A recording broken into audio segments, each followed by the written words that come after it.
This is what I do to prepare for my recordings, you idiots! Eddie, shut the fuck up!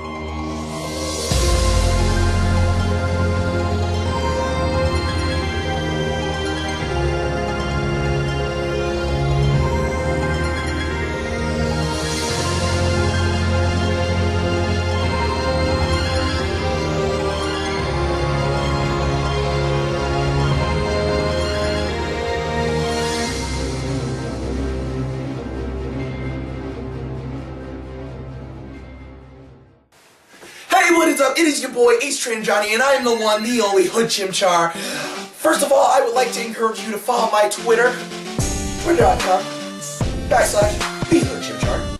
And that's pretty much all I have to advertise because I'm only beginning on YouTube. Loser! Hey, shut up, bitch! Watch your profanity! Hey! Children! Hey! Children need to grow the fuck up! We all have favorites. Favorite TV shows, favorite sports teams, favorite video games.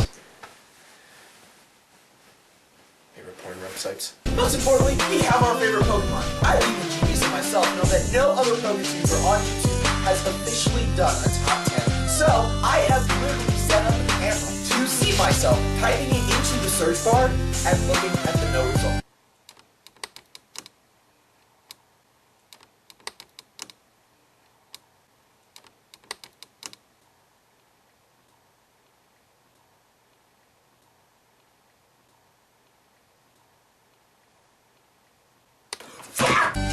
All jokes aside, this is my first top 10 video, which is Ace Train Johnny's top 10 favorite Pokemon.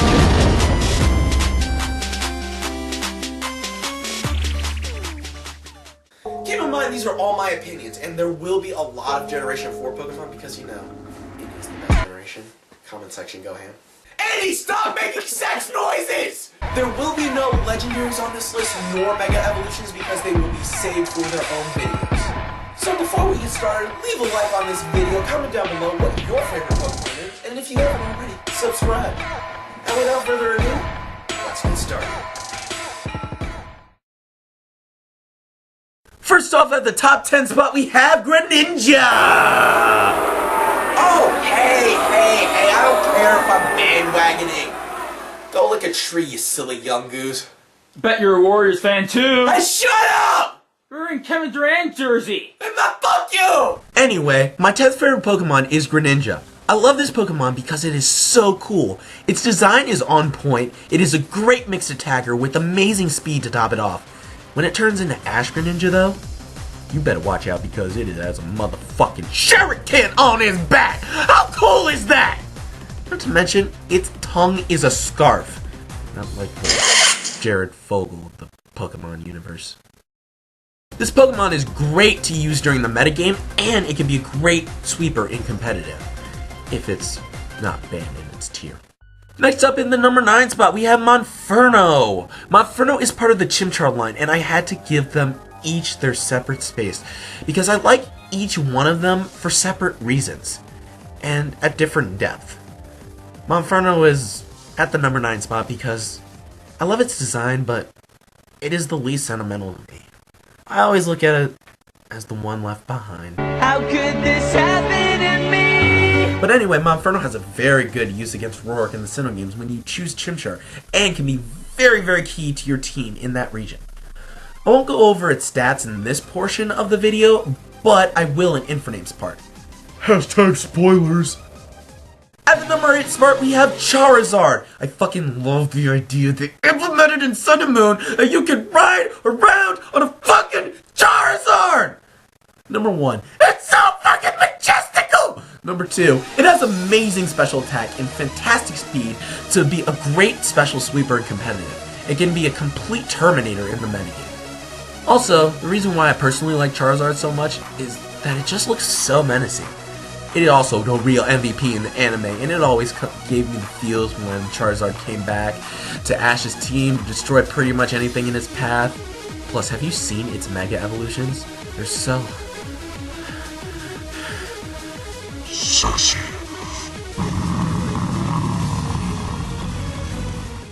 Coming in at the number 7 spot is Garchomp. How could I not pick this beautiful beast of a motherfucker? It has an outstanding attack stat that will make you scared even when you have no emotions. Plus, it's the pseudo legendary. The Pokemon Company had the idea to create a dragon out of a shark-like creature, and succeeded. It is a beautiful creation, and no one can deny it! Whoa. What are you talking about? That thing is ugly. You're ugly, you ass! Anyway, this Pokemon has extreme sentimental value to me. When I was a kid, I always wanted to have a Garchomp because Cynthia. I remember the first time I beat her Garchomp in my Pearl version, and it was a glorious moment of victory. It was so menacing, I had to beat it. I didn't get to raise one until my Pokemon Y playthrough, but when I did, it did not disappoint, especially being adamant. All in all, the sentiment to this Pokemon and its overall overpoweredness made its way onto the list. Next at the number 6 spot we have Spore. I recently started to use this Pokemon competitively and it does not disappoint. It is a very bulky attacker and it can take hits and has a very unique ability where if given a Toxic Orb, it will act as leftovers. I also have some basic sentimental value to this Pokemon too. I remember I really wanted one of these when you could catch it in the middle of the Pokemon game, Pokemon Platinum. Plus, Ash's Gliscor was hilarious in the anime. Coming in at the number 5 spot, we have Swampert. Growing up, Pokemon Ruby was my second Pokemon game that I completed all the way through, and I basically used one Pokemon throughout. That was Jonny Jr., the Swampert. And now, I will pass it to my poorly imitated voice of Morgan Freeman to do the rest of this part. Jonny Jr. was a good little Mudkip. Mudkip was a cute and innocent little being. No oafish mentality, and completely annihilated everything in its path. With a little help from the legendary Pokemon Groudon. As he was evolved, he became stronger, more powerful. His look became intimidating.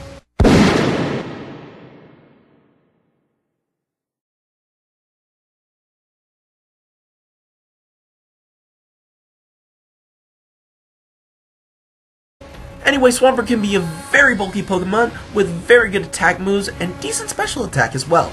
Put Earthquake on this thing and avoid grass types and you are Gucci to go. At the number 4 spot, we have Staraptor. Holy fribbin' frab, this thing is beautiful! Number 1, just look at its design for a second. It looks like a badass emo bird that will slit your throat at any given second! When I was a young boy, my father took me into the city. It has a fantastic attack stat and speed to make it an excellent physical sweeper. Why I personally like Staraptor so much is that this was one of my favorite Pokemon to use in my first playthrough of Pokemon Pearl. I remember using Brave Bird to completely destroy Aaron the Elite Four. Also, when it first evolved, I think that was when I had my first Pokegasm. Good times. Good times. Coming in at the number 3 spot, we have Rapidash! Rapidash sucks. Its moves are horrible. Let me tell you why I love Rapidash so much. It's not because of its subpar stats or because it literally is a horse on fire. It is because Rapidash was my first ever level 100 Pokemon. I'd never gotten a Pokemon up to level 100 before Rapidash, and when it happened, it was beautiful. I thought it was the most powerful Pokemon on the planet until I battled my friend in Pokemon Battle Revolution. But anyway, Rapidash can be used as a physical sweeper in competitive if armed with the right moves. I would throw Flame Charge in there with maybe a Choice Band to buff its attack like crazy.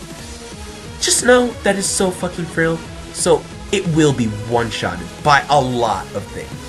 Oh, let's finally take a moment to realize that this thing is a horse literally on fire! Literally on fire! How cool is that? Oh, I have no idea how trainers ride on that thing. Damn anime plot holes. Coming in at the number 2 spot, yup, you guessed it, Infernape! Mega Infernape, come to me. This thing is the definition of physical sweeper in competitive. My favorite set to run is Close Combat, Brick Break, Flame Charge, and U-Turn for funsies. Funsies. Throw a Choice Scarf on that thing and it will completely demolish Mega Absol and Mega Sharpedo, which are very common in the competitive scene. On a more personal reason, I love Infernape so much because pretty much through 95% of my Sinnoh playthroughs, it has always come up huge in the end. It's It's a beautiful thing to watch a flaming monkey beat up everything in its path. Plus, my favorite story arc of all time in the anime is between Paul and Chimchar. Ash literally trains Chimchar from being abused to one of the strongest Pokemon he has ever trained. It was heartwarming, and it is just plain satisfying. Finally, at the number 1 spot, we have Chimchar. I'm going to say so little in this because I love Chimchar so much that it made it as my mascot. It is so tiny, so innocent, and so cute! The scene in the anime where Paul abandons Chimchar and Ash takes him is just so heartwarming, and it is my favorite scene in the entire Pokemon anime. So make sure you leave a like on this video, drop a comment down below what your favorite Pokemon is and why, and if you haven't already, subscribe. Alright, my Poke Gang, until next time. My name is Jonny, and I approve this message.